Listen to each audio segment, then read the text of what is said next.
warahmatullahi wabarakatuh. Terima kasih Ustaz. Nama kesayangan jaga kita. kesehatan. Jangan sembarang makan ya. Masya Allah.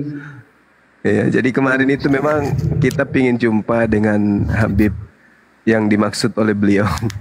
Beliau nunggu sampai jam subuh, sholat subuh, benar-benar sholat subuh, sampai Dinda Dewa Putu. Yang gimana nih Bang? Udah menunggu beliau sampai subuh ini ditungguin. Aduh, saya ngantuk kali. Kenapa gimana tidak ya? Datang, Ki? Kenapa tidak datang? Cakarutdu Indonesia. Ngantuk pas malam Ahad depannya kita kirim pesan, kami mau datang, Bang Suma dan tim mau datang. Dianya lagi yang tinggalkan tempat. Akhirnya nggak jumpa sampai sekarang. Ya tak apalah. Iya. Penting sudah kirim-kirim salam ya kan ya.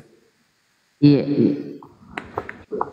Masya Allah Bang, luar biasa. Berarti yang disampaikan tadi itu berarti api. Apalagi Ya, bentar, ini ada tamu, saya sapa dulu. Udah Kebenaran. dikenali ya. Robert, Muslim apa Kristen, Robert? Assalamualaikum warahmatullahi wabarakatuh. Waalaikumsalam. Sebenarnya boleh saya ngomong sedikit, Us? Boleh. Sebenarnya tadi saya menangis lah mendengar Ustaz Kainama, dia idola saya. Saya cakap jujur, Ustaz Kainama saya dari Malaysia Pak. Umi kenal saya. Saya pernah bercakap dengan Ustaz Rumah tidak. Tapi pertama kali tadi saya ingat saya dapat naik mau bercakap sama idola saya. Ya, tapi kenapa walaupun dia sudah turun, saya masih di sini. Untuk maklumat Bang Zuma, Umi Rifa, kami Persatuan Umat Islam di Malaysia menyokong api. Allahu Akbar. Allahu Akbar. Tanya Umi Rifa kenal saya. Nama sebenar bukan Robert, Robiden bin Iba. Saya orang Islam. Bapak saya orang Sumatera. Darah saya darah Indonesia. Allahu Akbar. Betul, saya tadi beliau luar biasa. Ya, saya bercakap betul lah. Ustaz Kainama saya amat tertarik dengan dia. Itulah idola saya selain Ustaz Zuma, Ustaz Donditan, Umi Rifa, apa nama lagi yang perempuan dari Bandung tu siapa nama? Umi Micana. Bukan. Ya. Yang dari Bandung ini perempuan namanya Abdul Qadir. Ya, saya tahu. Lagi satu dari Amerika itu Bonda apa nama? Semangkut. Iya, Bonda Semangkut. Saya dari Malaysia. Turunkan saya Pak, biar saya di bawah. Bagi peluang hotel naik. Saya menyokong dari bawah. Sepenuhnya persatuan. Saya mau Islam Malaysia. Menyokong api, menyokong Umi-Rifa, menyokong. Allahu Akbar. Allahu Akbar. Allahu Akbar. Allahu Akbar. Allahu Akbar. Malaysia. Masya Allah. Ya, terima kasih atas semua dukungan seluruh umat Islam yang ada dari Sabang sampai Merauke. Ya, terima kasih banyak atas dukungannya semua. Memang latar belakang berdirinya API itu ya karena Apologet Islam Indonesia. Kami teringat dengan sejarah penaklukan kota Mekah.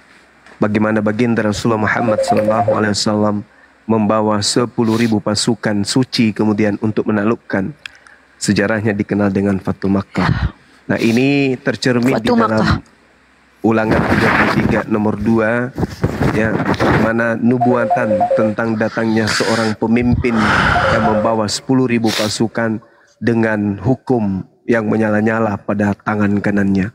Hukum yang menyala-nyala ini yang disebut dengan Dinul Islam, yang dibawa oleh Rasulullah untuk menaklukkan seluruh hukum jahiliyah yang ada di atas muka bumi ini. Jayalah api, jayalah Islamku, jayalah Indonesiaku. Allahu Akbar. Allahu Akbar. Allahu Akbar. Insyaallah. Kebenaran. Selamat malam, kebenaran. Selamat malam. Boleh saya berbicara, intinya adalah apapun yang terjadi, ya, pelaporan terhadap logika atau topik tidak pernah akan berhenti. Harus dikawal sampai tuntas. Setuju? Setuju. Itu intinya. Lanjut. Ini Mungkin sebentar sedikit Oke, sedikit dari lanjutin. saya. Pertama, terima kasih buat pensupport yang disebutkan Ustadz Kenama tadi yang berada di jajaran akademisi. Terima kasih banyak sudah memperhatikan kami di sini. Kami tertatih-tatih di usia yang tak lagi muda. Kami harus belajar, saya sendiri pribadi belajar kembali menguasai ilmu-ilmu yang sudah harusnya dulu saya pelajari. Buat para akademisi, mari sondingkan ke anak-anak kita. Pedang ilmu itu harus ditajamkan. Jangan sampai kita luput belajar sementara hadis kita dipelintir. Kata-kata di Al-Quran dirubah-rubah. Bagaimana generasi kita bisa menjawab kalau kalian tidak belajar? Saya rasakan rasanya belajar berat memang. Tapi kalau kita tidak belajar, siapa yang mau menjawab? Bang Lumani sela-sela bekerja, dia baca lagi buku. Anak-anak muda, jangan sampai kalian lupa bahwa menuntut ilmu itu wajib. Bagaimana kalian mau menjawab pertanyaan? Nabi kalian dikatakan pedofil kalau kalian tidak menguasai ilmu antropologi. Kalian tidak mengerti ilmu sosiologi. Saya 35 tahun saya kuliah bukan untuk jadi ASN atau bekerja di perusahaan manapun, bukan. Bukan, hanya untuk menjawab ini. Saya dengar Ustaz K, semua pensupport kita dari akademisi, fakultas-fakultas. Saya tidak akan berharap lagi akan muncul ilmuwan-ilmuwan Islam, tidak akan lagi saya berharap. Tapi saya minta anak-anak muda, ilmu kristologi ini penting. Kalian tidak mampu hanya menjawab mereka. Kita sudah coba dengan Bang Zuma dulu, kita jelaskan Islam. Mereka tidak peduli. Ketika kita kuasai ilmu bagaimana keagamaan Yahudi, Kristen, kita tahu apa Septuaginta, apa itu kitab Samaritan, apa mereka bisa menjawab hujah kita. Belajar tadi adikku, anak-anakku. Saya sudah tua, saya belajar. Kalian generasi kami, dengan kalian sepelekan ilmu, bagaimana kalian bisa menjawab? Kalau kalian tidak tahu bahasa Arab, bagaimana kalian mau bisa mengkomparasi? Kalian tidak pernah baca literasi. Sudah cukup-cukuplah kalian main game, kalian berhentilah. Belajarlah barang sebentar. Saya merasakan belajar di usia tua, adik-adikku. Saya cari-cari kampus mana yang bisa menerima saya, yang bisa saya tahu ilmu ulumul Quran, ulumul hadis. Itu adik-adikku, anak-anakku. Banyak ulama kita itu cari ilmu. Apa yang mau kalian jawab nanti kalau agama kalian dipelintir, dikatakan Al-Quran ditambah-tambahi? Apa yang mau kalian jawab? Kalian tidak ngerti ilmu qiraat. Bagaimana kalian mau menjawab? Ya, belajar deh anak-anakku. Astagfirullah. Saya merasakan rasanya jadi mahasiswi. Bagaimana saya melihat ilmu itu luar biasa dalam di ilmu Islam itu. Belajar ya. Kalian generasi kami. Kami, Bang Zuma, kami semua akan dipanggil Allah. Pertanyaan mereka itu saja. Mereka tidak bisa menyentuh Al-Quran. Tapi kalau kalian tidak bisa menjawab, tidak tahu ilmu antropologi, bagaimana kalian menjawabnya? Ya.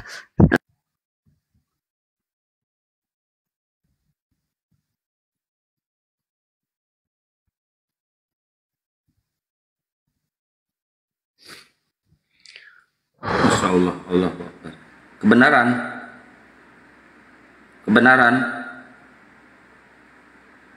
Kebenaran mau lanjut diskusi, kebenaran, silakan. Dibuka mute-nya. Iya. Silakan, ada yang mau ditanyakan, silakan. Gini. Saya tadi ada dengar di Komal sebelah itu perdebatan antara Isa dan Yesus ya. Dimana di situ disamakan Yesus. Rekan di sini Yesus itu sama atau gimana? Baik, silakan Guru Ndak, Tapadol. Putus-putus. Bismillahirrahmanirrahim. Kalau kita berbicara mengenai apakah Nabi Isa, Yesus itu sama? Ya, saya mengatakan Yesus yang disembah oleh kemudian saudara Kristen, yang datang kepada Paulus, yang datang kepada Ananias, yang datang kepada penulis kitab Wahyu dan seterusnya, itu tidak sama dengan Nabi Isa alaihissalam. Karena Nabi Isa itu hanya datang kepada Bani Israel, tidak pernah datang kepada di luar daripada Bani Israel. Dan Nabi Isa datang kemudian dalam keadaan suci. Ibunya tidak bertunangan dengan siapapun, dan ibunya tidak pernah ingin diceraikan oleh siapapun. Makanya ketika datang Roh Kudus kemudian kepada ibunya, Roh Kudusnya berkata, Innama ana rasulu rabbiki li'ahabalaki gulaman zakiyah. Sesungguhnya aku hanyalah utusan Tuhanmu untuk menyampaikan anugerah kepadamu seorang anak laki-laki yang suci. Dan kemudian Nabi Isa alaihissalam ini ketika kemudian masih dalam ayunan, beliau menyatakan ini Abdullah atani alkitab wa ja'alani nabiyan. Beliau menegaskan dia adalah seorang nabi.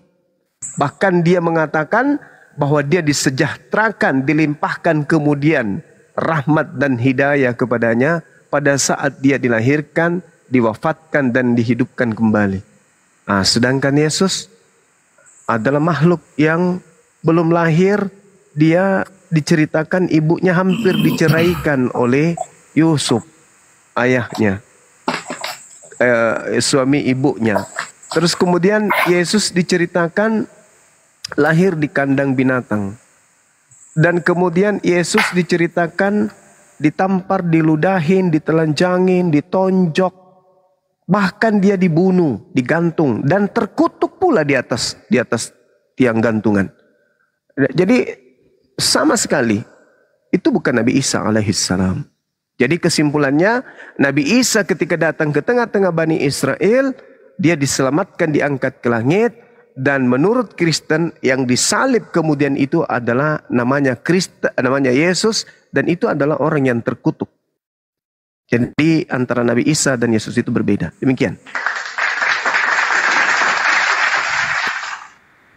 Ya, kayaknya saya setuju nih dengan saudara Zuma ini. Artinya apa? Ini Isa ini tokoh yang lain selain dari Yesus ya.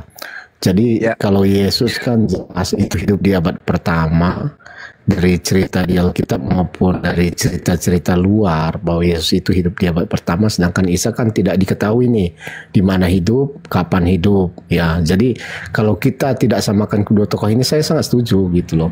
Jadi artinya Juma sudah menyadari bahwa Isa dan Yesus adalah dua tokoh yang berbeda. Kalau Yesus jelas di mana hidupnya, kapan hidupnya, dan bagaimana ceritanya itu kan ada.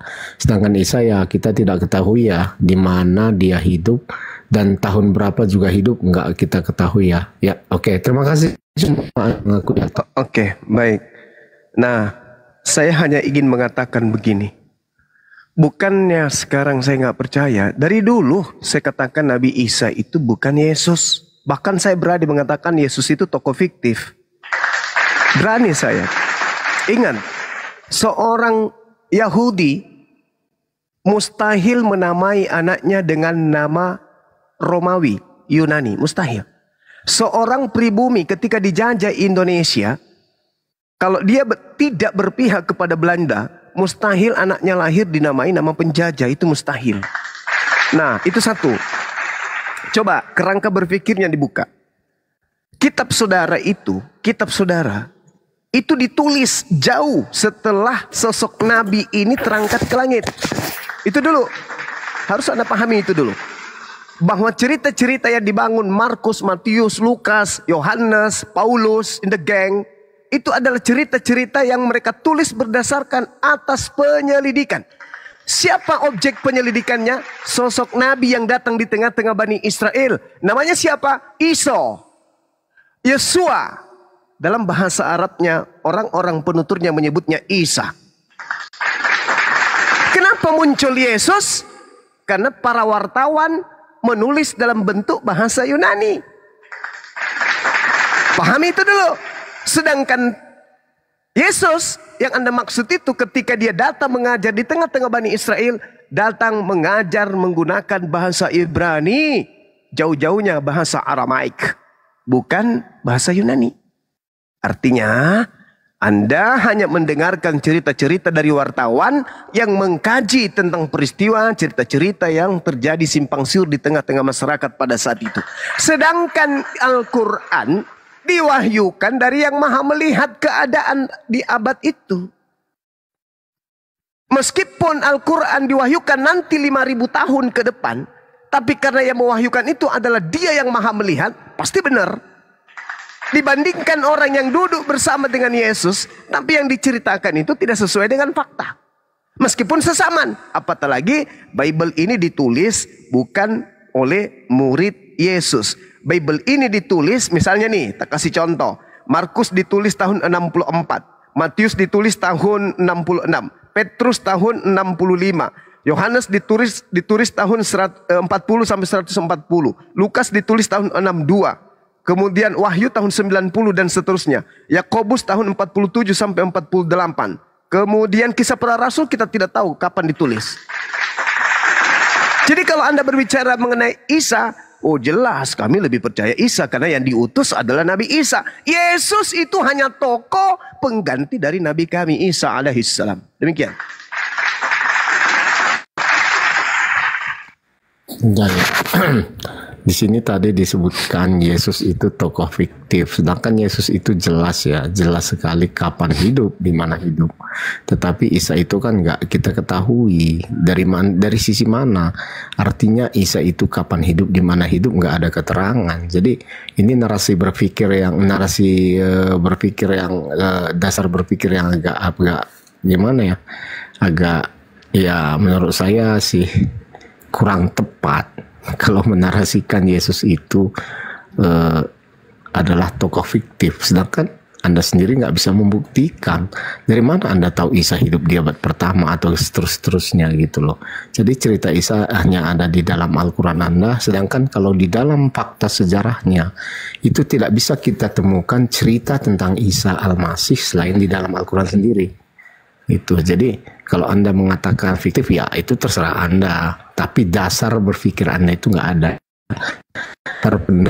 Yang Anda kemukakan Anda hanya mempercayai Quran,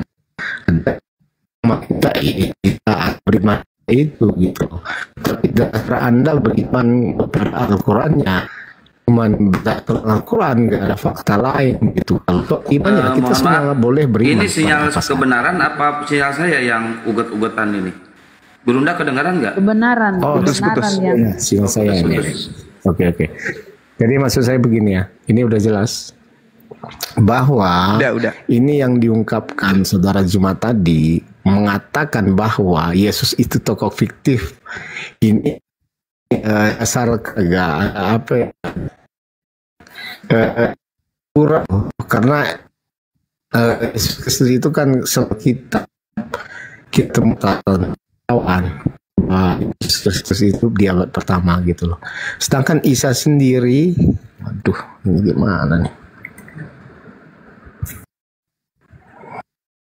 Lo cari tempat. Sedangkan Isa sendiri, ya udah aman nih bang. Sedangkan Isa sendiri hidupnya kita tidak ketahui berdasarkan apa Anda mengatakan dia hidup di abad pertama atau seterusnya gitu. Itu kan hanya di dalam Al-Quran gitu loh. Jadi kalau dasar Anda di Al-Quran itu kalau saya lihat ya silahkan Anda uraikan di mana datanya bahwa Isa itu hidup di abad pertama gitu. Jadi kalau Isa di dalam Al-Quran saya nggak tahu kapan hidupnya, di mana hidupnya, coba Anda jelaskan kalau memang Anda ketahui. Tetapi kalau Yesus jelas ya, bukan hanya dari Alkitab, itu data-data sejarah, catatan sejarawan ada loh. Kalau Anda membantah semua catatan sejarawan berdasarkan Alkitab juga, ya itu terserah Anda.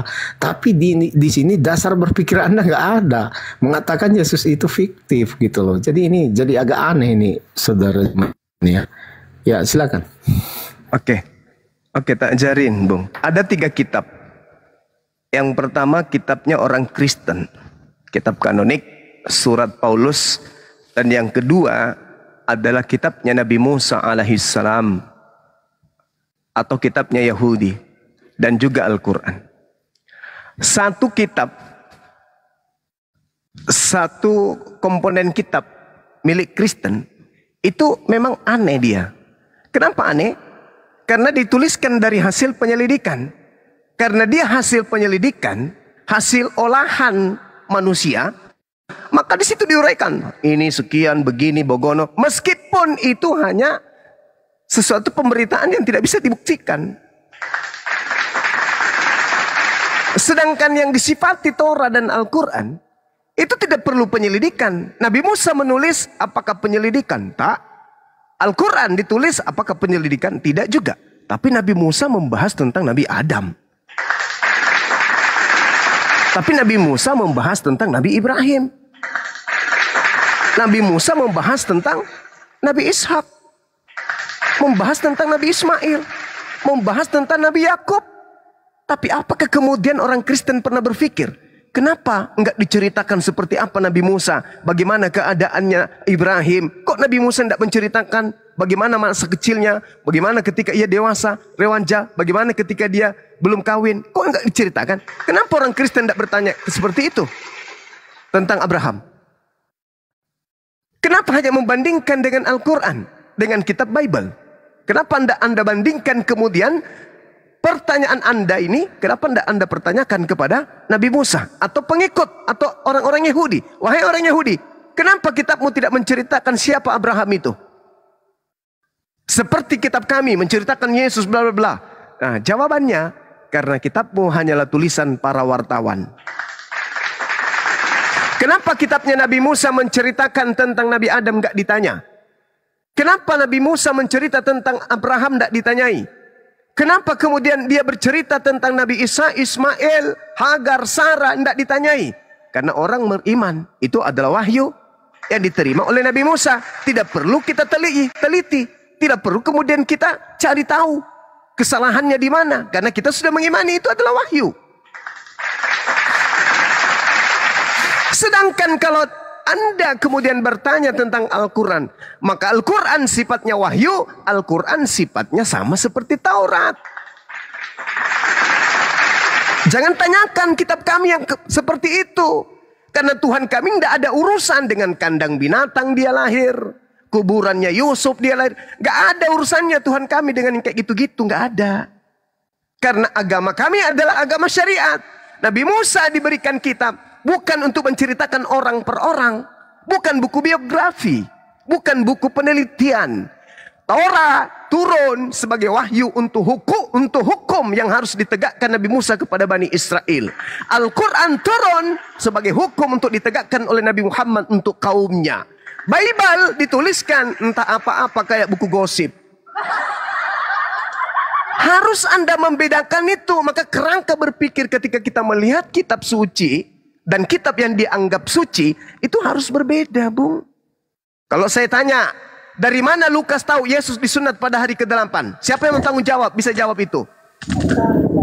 Siapa yang bisa jawab? Ada yang bisa jawab. Kalau dasar pijakan itu yang Anda jadikan sandaran, siapa yang mengatakan ke Lukas kalau Yesus sunat hari ke-8? Yesus yang mengatakan ke Lukas? Tidak. Lukas lihat celananya Yesus juga tidak mungkin. Lalu siapa? Wahyu. Nggak mungkin wahyu. Lukas mengatakan melakukan penyelidikan. Berarti dia wartawan. Lalu menyusun berita-berita itu. Dari mana diterima informasi Yesus sunat hari ke-8? Nonsen. Kosong melompong. Jadi kalau Anda berbicara mengenai Yesus dan Isa tidak sama, memang tidak. Yang datang kepada Bani Israel itu adalah Nabi Isa. Yang Anda ceritakan itu adalah hasil wartawan. Kenapa demikian rupa adanya? Karena itu untuk hadiah orang Romawi Yunani. Dan ini terakhir. Dan kalau Anda ingin tahu tentang Yesus yang sesungguhnya, jangan lihat di kitab kanonik yang ditulis puluhan tahun setelah Yesus, Bung. Salah-salah. Kurang top. Kalau mau cari tahu tentang Yesus, tanya, ada sebuah buku nih, tak bocorin. Baca Talmud. Yesus orang Yahudi. Yesus hidup bersama dengan rabi-rabi. Yesus di tengah-tengah orang Yahudi. Mereka kemudian menulis tentang Yesus. Saya lebih percaya Talmud daripada kitabmu. Paham? Saya lebih percaya kepada Talmud. Talmud itu adalah tafsiran-tafsiran, cerita-cerita, pecahan-pecahan kalau kami ilmu fikih yang membahas tentang Yesus, anak haram, anak zina, dan seterusnya. Tuh, lebih valid, lebih bisa dipercaya daripada cerita-cerita Paulus yang entah dari mana datangnya. Itu yang Anda harus pikirkan. Silakan. Sebenarnya Juma tetap nggak bisa ya kapan Isa hidup dan di mana dia hidup itu nggak bisa Anda jawab ya. Itu yang pertama. Kalau saya tanya siapa yang sunat Yesus, Anda bisa jawab? Ya itu kembali lagi pertanyaannya. Jadi Anda membuat suatu pertanyaan yang tidak ada jawabannya. Itu aneh. Sama ketika saya bertanya, siapa nama orang yang menyunat Yesus? Jawaban Anda? Ya, oke. Ini Anda menggunakan standar ganda. Lah, kalau jadi standar ganda. Ketika standar itu diuji kepada Anda juga tidak bisa. Biasakan kalau orang ngomong, dengarkan dulu. Iya, karena Anda mengambil kesimpulan yang menurut saya itu lucu, gokil. Sekarang Anda jawab dulu, kapan Isa hidup dan di mana dia hidup? Coba Anda jelaskan. Saya sudah mengatakan Al-Quran itu sifatnya seperti Taurat, bukan buku biografi. Itu nggak sampai ke kerangka berpikir Anda, itu nggak nyampe. Nggak nyampe. Ini wahyu. Bukan wartawan. Kalau wartawan ini namanya siapa, Dik? Lahir di mana, tahun berapa, tanggal berapa, kejadiannya jam berapa. Itu wartawan. Anda ingin mengukur cerita wahyu yang ada dalam Al-Quran dengan buku yang ditulis oleh wartawan. Ya beda lah, Cak Ayu. Beda. Ya. Berita seorang wartawan kalau tidak lengkap tidak bisa dianggap valid. Itu wartawan. Tapi kalau firman Tuhan, tak ada cerita-cerita valid tidak valid. Namanya firman Tuhan ya firman Tuhan. Ya. Artinya gitu, saya ambil kesimpulan begini. Juma mengimani Al-Quran itu sebagai sebuah kebenaran dan wahyu dari Allah ya. Yes. Jadi ya it's okay, nggak masalah. Artinya apa? Anda sudah beriman terhadap itu tanpa memperhatikan yang lain-lainnya, itu silakan. Itu iman Anda. Apa yang harus saya perhatikan? Iya. Bible. Oke, sekarang gini. Saya lebih baik perhatikan Talmud. Sebentar. Artinya gini. Kalau Bible atau Injil yang sekarang diimani oleh orang-orang Kristen itu ditulis oleh lebih dari satu orang dan semua sejalan. Matius, Markus, Lukas.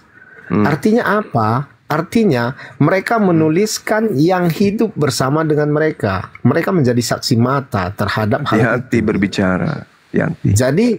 Jadi sekarang Anda meyakini bahwa Al-Quran sebuah kebenaran, itu nggak masalah gitu loh. Itu iman Anda. Tetapi kalau Anda menyamakan antara Al-Quran dan Alkitab, bahwa Alkitab itu adalah dari wartawan, ya memang mereka itu saksi mata gitu loh, saksi mata terhadap apa yang terjadi. Jadi dari mana Lukas tahu bahwa dia disunat di hari yang ke-8? Dia kan hidup sejaman, jadi wajar dia tahu. Sekarang saya bertanya, dari mana Anda mengatakan bahwa Al-Quran itu wahyu dari Tuhan? Coba Anda pikirkan. Dari mana? Karena iman kan, nggak ada bukti yang lain. Anda percaya itu, ya udah selesai cerita. Sederhana, Bung. Sederhana. Pertanyaan Anda itu anak TK di Islam pun bisa jawab. Dari mana Anda tahu bahwa Al-Quran itu adalah wahyu dari Allah? Pertama, Nabi Muhammad tidak melakukan penyelidikan. Sekarang, ketika Anda mengatakan tulisan Lukas, Bung, yang ada di genggaman Anda itu hanya terjemahan. Terjemahan bisa dikoreksi. Terjemahan bisa direvisi. Kenapa? Karena itu bukan firman Tuhan. Firman Tuhan tidak bisa dikoreksi. Firman Tuhan tidak ada jalan untuk direvisi. Itu firman Tuhan. Tidak ada jalan untuk dikoreksi, tidak ada jalan untuk direvisi. Kitab saudara berasal dari koreksi dan revisian. Bagaimana mungkin orang berakal bisa percaya? Tidak mungkin. Mustahile orang berakal mau percaya tulisan yang dikoreksi, tulisan yang direvisi, lalu diimani itu adalah perkataan Tuhan. Satu. Yang kedua, Lukas bukan nabi. tulisannya sudah pasti bukan firman Tuhan. Lukas Nabi? Bukan. Berarti tulisannya bukan firman Tuhan. Kalaupun dia disebut menuliskan sesuatu yang benar, dan itu adalah perkataan Nabi Yesus, maka catatan Lukas itu adalah hadits. Hadits riwayat Lukas. Theophilus yang mulia harus diawali. Aku mendengarkan dari si Fulan menceritakan kepadaku diceritakan kepada si ini diceritakan kepada, dan dia berkata, Theophilus yang mulia. Yang harus berkata di situ Theophilus yang mulia bukan Lukas. Tapi yang harus berkata Theophilus yang mulia di situ harus Yesus. Barulah disebut itu adalah hadis sabda Yesus. Karena Yesus mengatakan, aku tidak berkata-kata dari diriku sendiri. Apa yang aku katakan adalah apa yang diperintahkan oleh Tuhan untuk aku katakan dan aku sampaikan. Lukas menulis seenak perut dia. Theophilus yang mulia, banyak orang yang menyusun cerita-cerita yang terjadi di antara kita. Maka saya merasa terpanggil untuk menyusunnya kembali. Ini apa? Cerita apa ini yang disusun oleh Lukas? Hadits? Bukan. Apalagi firman Tuhan. Jadi jangan pernah menilai Al-Quran dengan surat kabar. Jangan. Kalaupun dia hadits, mana buktinya? Yesus bersabda di situ. Theophilus yang mulia, mana sabda Yesus? Tak ada. Itu tulisan Lukas. Lukas bukan seorang nabi, Bapak. Bukan. Berarti catatannya hanya catatan karya ilmiah. Itu pun kalau ilmiah. Lah kalau tidak, berarti karangan bebas. Yang menceritakan tentang kejadian yang terjadi kepada Nabi Isa dan juga kaumnya Bani Israel dan kitabnya Injil. Coba lihat cerita-cerita yang ada di kitab saudara. Serpihan-serpihan cerita yang terkait dengan sosok Nabi yang datang kepada Bani Israel. Sedangkan Nabi itu apa katanya di dalam Al-Quran? In kuntu qultuh faqad alimta ta'alamu ma fi nafsi wa la a'lamu ma fi nafsi innaka anta allamul ghuyub. Apa kata Nabi Isa? Jika aku pernah mengatakan, tentulah engkau telah mengetahuinya. Engkau mengetahui. In kuntu qultuh faqad alimta. Engkau pasti mengetahui. Engkau mengetahui apa yang ada pada diriku, dan aku tidak mengetahui apa yang ada pada dirimu ya Tuhan. Sungguh engkau lah yang mengetahui segala yang gaib. Tuhan yang maha gaib, yang maha tahu tentang kejadian itu, berfirman kepada Nabi Muhammad, ya Muhammad, Nabiku Isa ketika datang kepada Bani Israel ditolak. Muncul orang-orang zalim, kemudian menulis buku dengan tangannya sendiri, menceritakan tentang Nabiku. Tetapi itu hanya angan-angan dan duga-menduga mereka saja. Fawailul lilladzina yaktubuna al-kitaba bi aydihim thumma yakuna hadza min indillah. Dia berkata ini dari Allah, padahal itu adalah karangan mereka sendiri. Itu yang terjadi terhadap kitabmu. Jangan surat kabar ini kau pakai menilai wahyu Allah, jangan. Gak sepadan. Kitabmu dibandingkan dengan hadits pun itu tak sepadan. Kalau dia harus masuk ke dalam ilmu sanad, kitabmu itu mohon maaf, kitabmu itu hadits maudhu. Apa hadis maudhu itu? Hadits palsu. Kenapa hadits palsu? Karena Yesus tidak pernah berkata kepada penulis.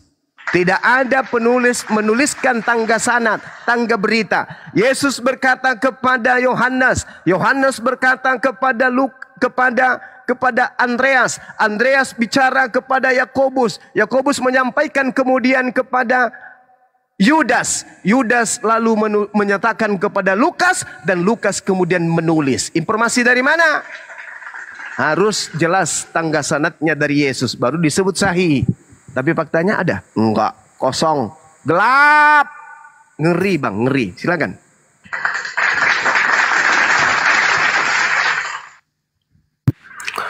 Dari tadi kan sudah saya katakan, kenapa Alkitab itu adalah sebuah kebenaran? Itu dari 4 penulis, isinya mendukung semua, artinya sama semua. Jadi kalau tadi ceritanya memang berbeda-beda antara satu penulis kitab dengan penulis kitab lain, Anda boleh mengklaim itu adalah sebuah kesalahan.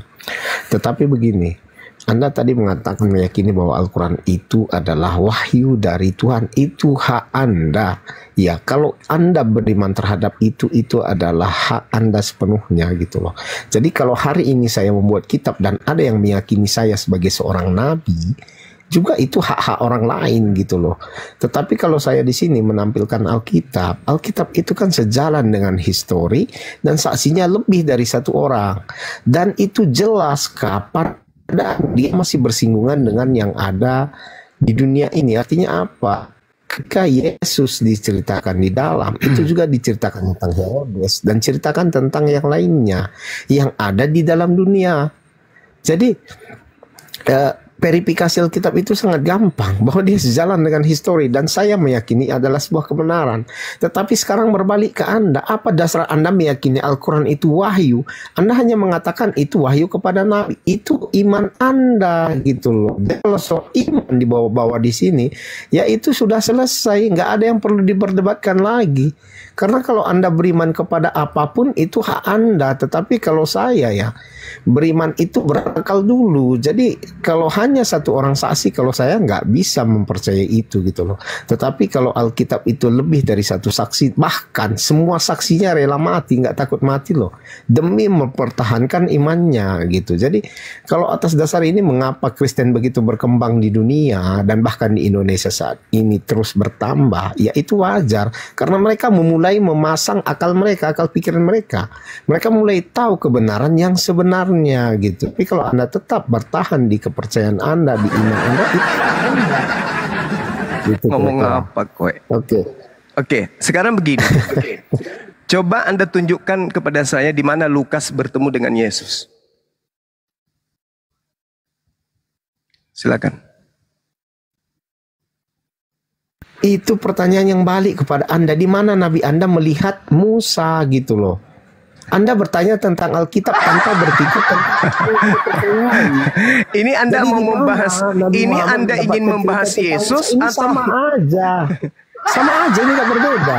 Mulai error. Bertanya sesuatu ke orang lain. Makanya saya tadi mengatakan Anda menggunakan standar ganda. Kalau berbicara mengenai Nabi Musa, Cak Ayu, kitabmu juga membahas Nabi Musa.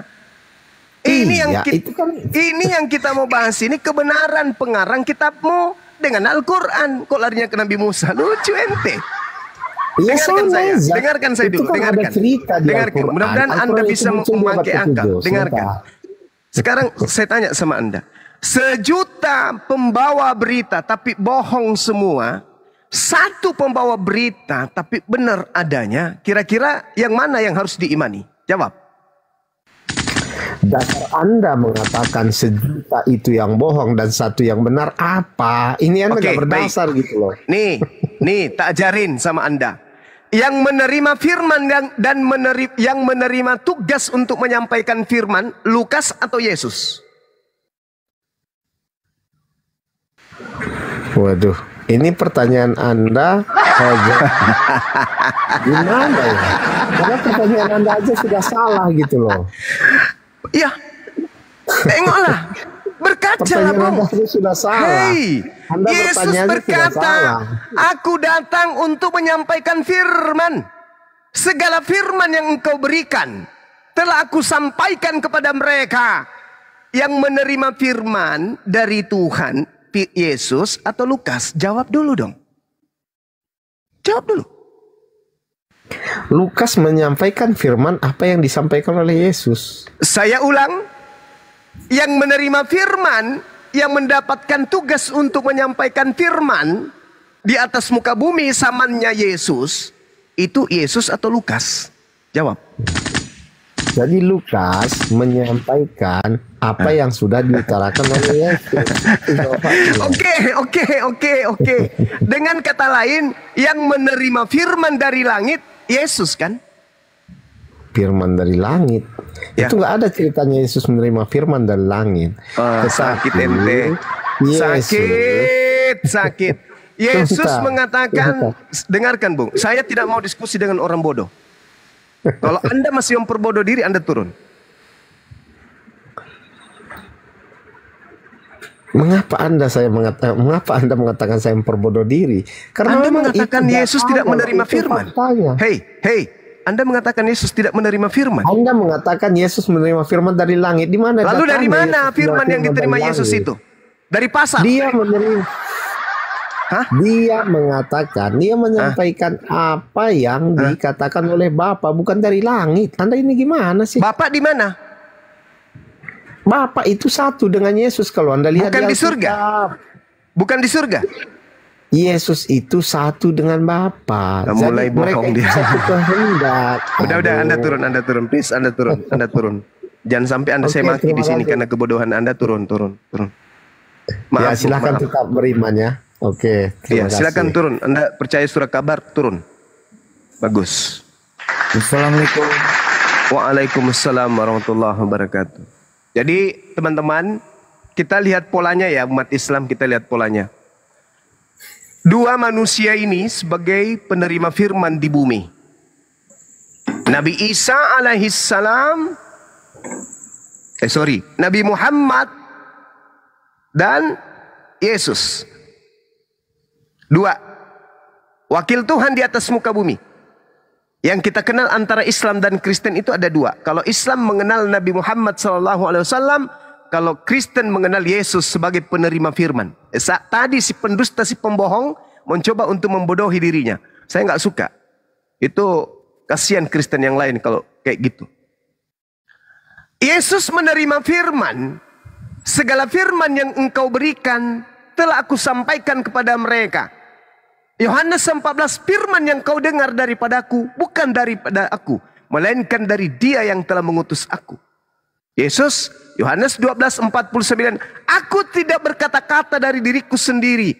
Apa yang aku katakan adalah apa yang diperintahkan untuk aku katakan dan aku sampaikan. Yesus sebagai penerima firman. Nabi Muhammad sebagai penerima firman. Nah, level 2 naik kita. Yesus menerima firman, Nabi Muhammad menerima firman. Kita naik level 2. Nabi Muhammad menyampaikan kemudian kepada para sahabatnya. Al-Quran dihafalkan sahabat, Al-Quran dituliskan sahabat. Wa iskalallahu ya Isa bin Maryam a'anta qulta linnas. Nabi Muhammad melisankan wahyu dari Allah, menyampaikan kepada para sahabatnya. Sahabatnya menghafalkan. Wa iskalallah ya Isa bin Maryam a'anta qulta linnas. Sahabat menyampaikan kepada para tabi'in, wa iskalallah ya Isa bin Maryam a'anta qulta linnas, sampai kepada kita umat Islam yang ada di Nusantara ini. Wa iskalallah ya Isa bin Maryam a'anta qulta linnas, tidak pernah berubah. Nabi Muhammad sumber satu-satunya kepada kita umat Islam seluruh dunia. Islam yang ada di seluruh bumi, penjuru bumi. Oke, level untuk Nabi Muhammad dah selesai. Al-Quran berasal dari Nabi Muhammad SAW. Seluruhnya dari lisan baginda Muhammad SAW. Mata rantainya jelas. Kita pindah ke Kristen. Yesus menyampaikan firman. Yesus menerima firman. Disampaikan kepada siapa? Murid-muridnya. Murid yang mendengarkan firman tersebut, apakah melakukan penyelidikan? Mana ya ini ya? Mana ya firman yang Yesus pernah sampaikan kepada muridnya ya? Mana ya? Yang mana ya? Ya yang mana ya?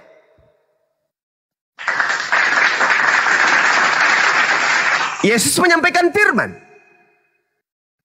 Yang menulis Lukas. Pernah Yesus bersabda kepada Lukas, Lukas, kadia,